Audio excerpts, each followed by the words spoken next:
Saludos desde el curso DCD 25 años después. Continuamos con la trayectoria del módulo número 2 con una sesión de análisis de las principales teorías de la economía del desarrollo. La misma está facilitada por Juan Manuel Ramírez Tendrero, quien es docente en la Universidad Complutense de Madrid y especialista en economía del desarrollo. En los últimos años, Juan Manuel ha publicado trabajos sobre las experiencias desarrollistas en América Latina y sobre los límites del postdesarrollismo. Bienvenido, Juan Manuel, gracias por estar aquí. Es un placer tenerte en este curso. Comienzo por preguntarte, ¿hay alguna única teoría del desarrollo económico o podemos hablar de distintas escuelas, cada una con su propia teoría de desarrollo económico? Indudablemente podemos hablar de diferentes teorías. Es cierto que hay algunas versiones que hablan en singular de una teoría del desarrollo, pero lo hacen precisamente para destacar aquellas posiciones que han sido hegemónicas en diferentes periodos del tiempo. Entonces, a esas posiciones hegemónicas o esas teorías hegemónicas más extendidas en la academia, más extendidas en última instancia en las políticas de los organismos internacionales, a veces se les suele presentar como la teoría del desarrollo, nueva teoría del desarrollo en singular, pero sin duda coexisten con otras muchas visiones teóricas que responden a diferentes aproximaciones epistemológicas, metodológicas al estudio del desarrollo. De hecho, desde los orígenes de la economía del desarrollo, alrededor de los años 40-50 del siglo XX, hasta hoy, estamos hablando de un periodo de 70-80 años, no ha dejado de multiplicarse, de amplificarse las ramificaciones, derivaciones teóricas a partir de algunas propuestas iniciales. Y, por supuesto, podemos ver, podemos estudiar, podemos conocer y discutir entre muchísimas aproximaciones teóricas.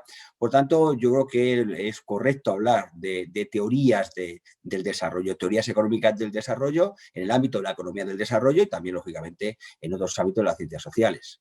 Entonces, ¿por qué estudiarlas? ¿En qué se diferencian entre sí?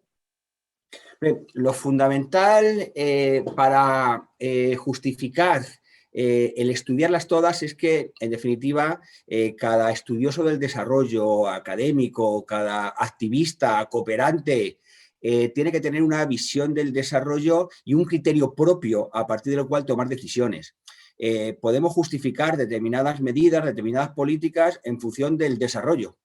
Qué duda cabe que si no especificamos qué entendemos por desarrollo, y el concepto de desarrollo es uno de los elementos que distingue a unas teorías de otras, el contenido del concepto desarrollo, de la categoría de análisis desarrollo, si no explicitamos qué entendemos por desarrollo, no vamos a poder entender cómo se pueden justificar determinadas medidas.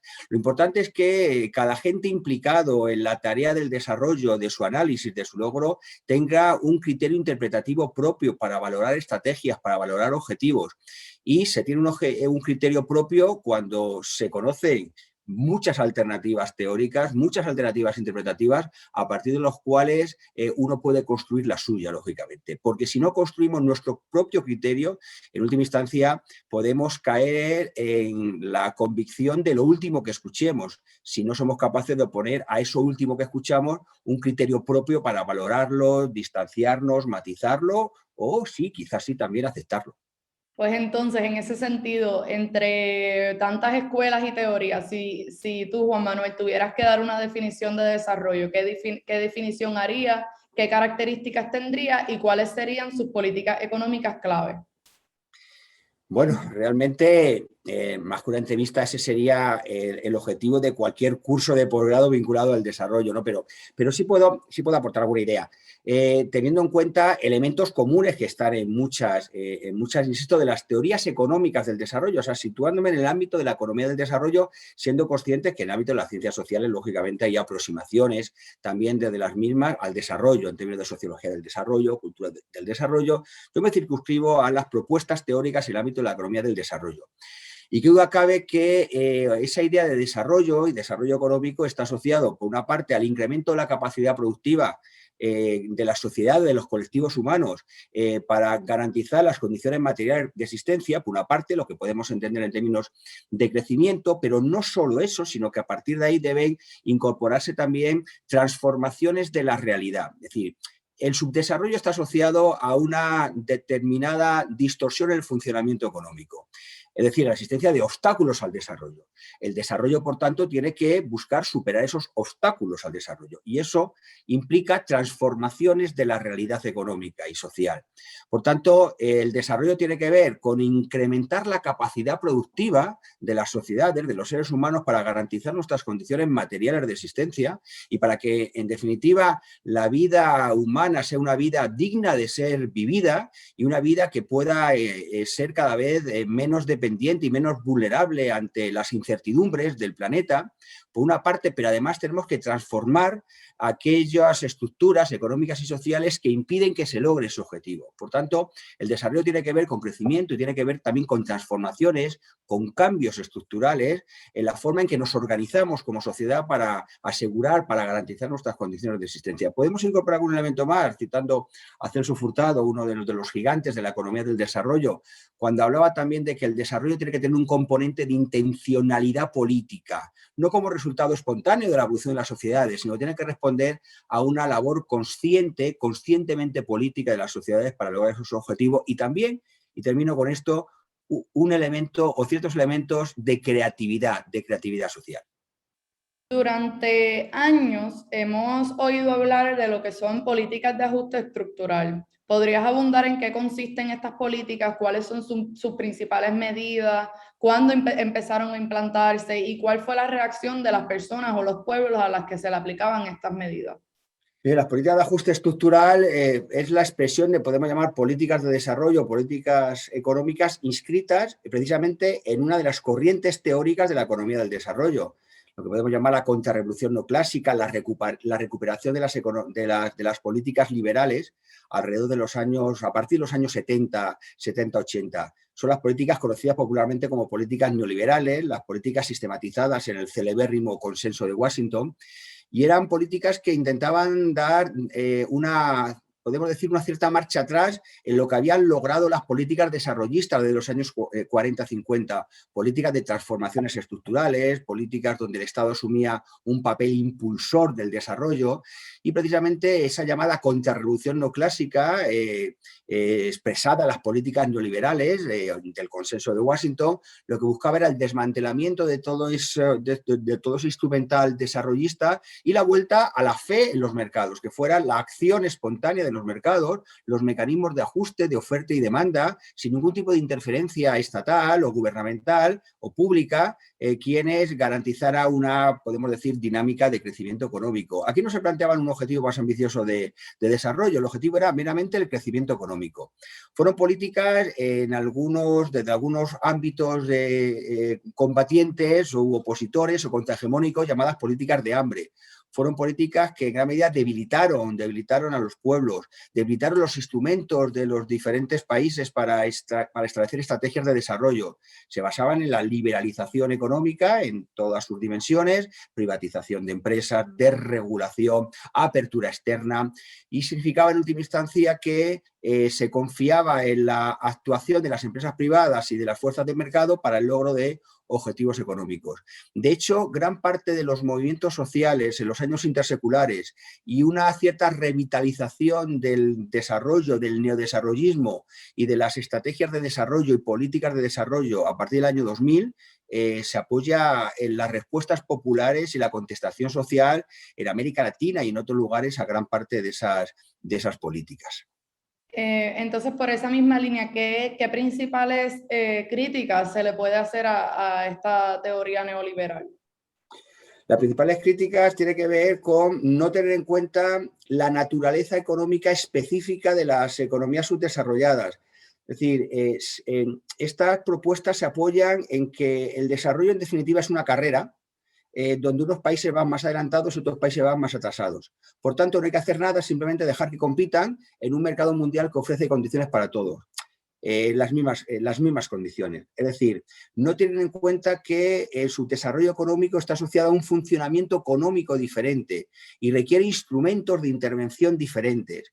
Es decir, en las economías desarrolladas o centrales nos podemos encontrar determinados automatismos, pues nos podemos encontrar que el incremento de la productividad, por ejemplo, se puede traducir en incremento salarial, y el incremento salarial puede contribuir a una reducción de las desigualdades de renta. En cambio, en las economías periféricas, economías con una configuración subdesarrollada, no siempre el incremento de la productividad se transforma en mejores salariales. Al contrario, el incremento de la productividad puede perpetuar los bajos salarios, pues porque hay un mercado de trabajo con unas características determinadas en forma de subempleo, de una oferta muy grande de empleo en el ámbito rural o en los ámbitos urbanos. Entonces, esa abundancia estructural de fuerza de trabajo dificulta que las ganancias de productividad se puedan traducir en mejores salarios, y eso perpetúa y reproduce la extrema concentración de la renta. Por tanto, a realidades económicas diferentes hay que aplicarles políticas económicas que persigan el desarrollo de modo diferente. Confiar en que el automatismo de los mercados va a resolver todos los problemas económicos y van a actuar del mismo modo en cualquier economía, sea cual sea su configuración estructural, pues significa no tener en cuenta la complejidad de la realidad, que requiere, por tanto, también complejidad y diversificación de los instrumentos de actuación sobre la misma. Pero en ese sentido, ¿dirías que el desarrollo como tal no se considera siempre como un desarrollo o un objetivo deseable? Bueno, en todas las visiones teóricas del desarrollo así se contempla, más allá de cuál sea el contenido conceptual. Desde quien considera que el desarrollo es igual a crecimiento, las posiciones neoliberales del consenso de Washington, pero es deseable el crecimiento en sí mismo, al margen de sus repercusiones o de su naturaleza, o los primeros autores que afrontan la búsqueda del desarrollo, hasta visiones mucho más complejas que dan al desarrollo un componente o un carácter emancipatorio, prácticamente identificando desarrollo con socialismo o con horizonte utópico. Siempre el desarrollo se ha considerado un anhelo, y de hecho ha funcionado como un anhelo, como una gran esperanza de los pueblos.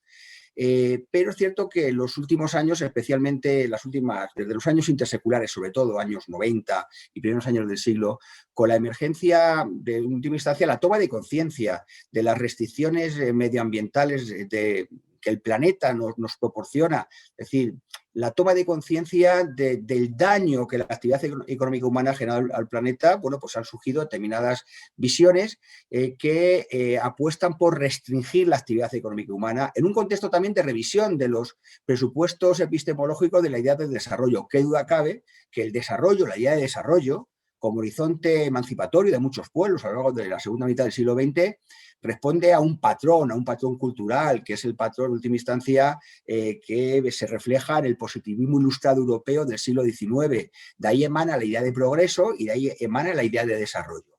Por tanto, se dan aquí dos elementos. Por una parte, una crítica sociohistórica al concepto de desarrollo que busca reivindicar, digamos, nutrientes organizativos de la sociedad no occidentalizados y no contaminados con la idea de progreso, idea positivista ilustrada europea, y por otra parte la toma de conciencia de los límites medioambientales al desarrollo. De aquí emergen las posiciones postdesarrollistas, expresadas en un giro postestructuralista y posmoderno de los estudios del desarrollo, y propuestas concretas como el decrecimiento o las versiones indigenistas del Summa Kaisai. Es decir, hay una búsqueda de unos orígenes diferentes y precisamente desde estos planteamientos se identifica desarrollo con crecimiento económico, con desarrollo capitalista. No se plantea otra noción de desarrollo. Y eso se rechaza.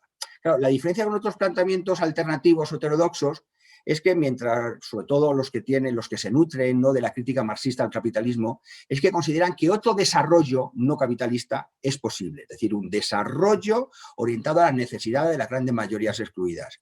Mientras que desde estas posiciones por desarrollistas, lo que se cuestiona es la propia idea de desarrollo. No creen en otro desarrollo posible, no buscan un desarrollo alternativo, buscan una alternativa al desarrollo que se exprese, insisto, versiones como las del decrecimiento u otras.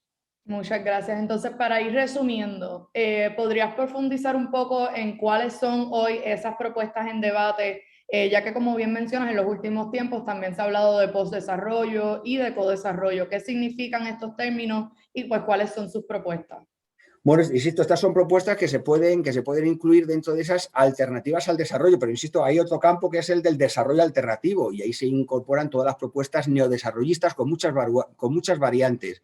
Hay un neodesarrollismo estatista, un neodesarrollismo neoextractivista, algunos hablan pues, también del caso de Brasil durante los gobiernos de Lula da Silva o Dilma Rousseff como un neodesarrollismo neofurtadiano. Digamos que habría un neodesarrollismo que busca dar una respuesta, ¿no?, al neoliberalismo dentro de un escenario post-neoliberal. Entonces, hay, insisto, muchas vertientes de neodesarrollismo, hasta incluso algunas explícitamente de neodesarrollismo socialista.